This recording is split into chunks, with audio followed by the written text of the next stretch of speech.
Halo teman-teman, perkenalkan nama saya Ardito. Saya adalah mahasiswa semester 6 jurusan Kesehatan Lingkungan Fakultas Kesehatan Masyarakat Universitas Nusa Cendana.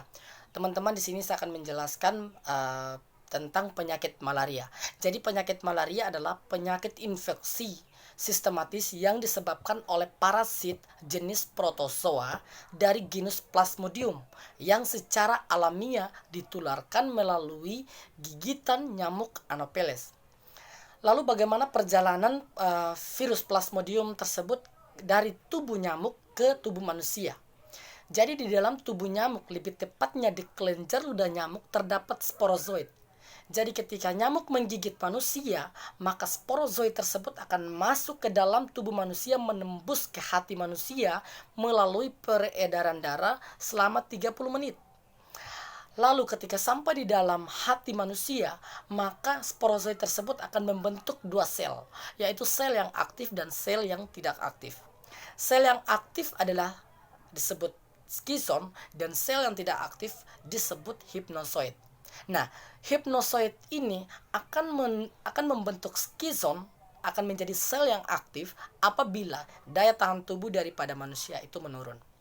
Lalu skizon tersebut akan membentuk merozoid. Kenapa? Karena hanya merozoid yang dapat menembus tripozoid. Lalu ketika merozoid sudah menembus tripozoid, maka tripozoid tersebut akan kembali membentuk skizon. Jadi ketika membentuk skizon, maka skizon itu bisa kembali membentuk merozoid dan membentuk gametosit. Nah, ketika membentuk gametosit, maka gametosit tersebut akan membelah menjadi gametosit jantan dan gametosit betina. Lalu, ketika ada nyamuk Anopheles yang menggigit manusia, maka gametosit jantan dan gametosit betina tersebut akan masuk ke dalam tubuh nyamuk. Lalu ketika masuk dalam tubuh nyamuk akan membentuk sigot. Nah, sigot tersebut akan membentuk ookinat, kemudian ookinat akan membentuk ookis dan akan masuk ke dalam lambung nyamuk. Ketika masuk ke dalam lambung nyamuk, maka di situ terjadi perkawinan.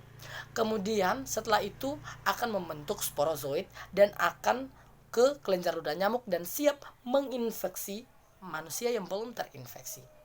Itulah perjalanan virus Plasmodium dari tubuh nyamuk ke tubuh manusia. Lalu kenapa hal itu bisa terjadi?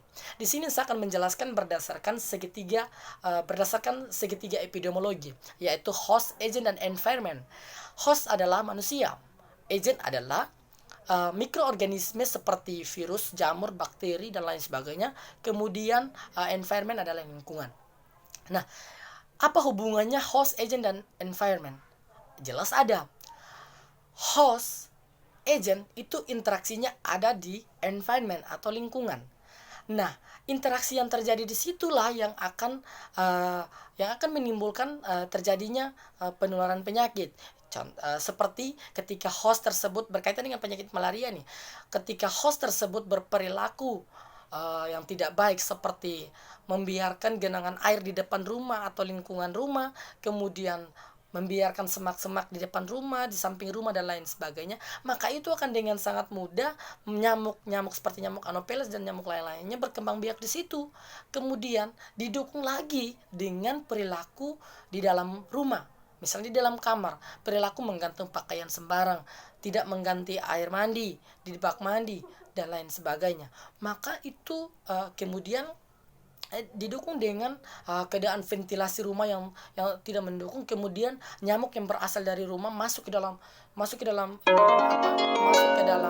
rumah, kemudian dia akan berkembang biak dan kemudian dia akan menggigit dan itu terjadi potensi untuk penularan penyakit. Kemudian agent itu kan hidupnya di lingkungan juga. Jadi ketika virus itu sudah berada di lingkungan dan siap menginfeksi, maka besar potensi untuk terpapar oleh penyakit malaria. Ini saya menjelaskan berdasarkan penyakit malaria. Kemudian environment itu kan adalah lingkungan yang sangat luas. Lingkungan yang sangat luas pasti ada lingkungan yang kecil juga, yaitu seperti di rumah, lingkungan taman dan lain sebagainya. Mungkin seperti itu teman-teman. Lalu bagaimana upaya pencegahan? Ya udah, perilaku diperbaiki. Ketika teman-teman punya pengetahuan tahu bahwa penyakit malaria berbahaya, yang disebabkan oleh virus tersebut berbahaya, lakukan. Ketika kamu tahu, kamu harus mau dan mampu untuk melakukan hal tersebut. Kemudian sikap kamu jangan santai ketika melihat lingkungan rumah kamu tidak bersih, baik yang ada di dalam rumah maupun di luar rumah ataupun di lingkungan sekitar kamu. Jadi itulah upaya pencegahan. Kemudian juga upaya pencegahan lain sebagainya adalah lebih membudayakan hidup bersih ya. Itu yang paling utama. Dan beberapa banyak upaya pencegahan lain sebagainya. Teman-teman bisa searching di Google. Mungkin seperti itu saja. Terima kasih.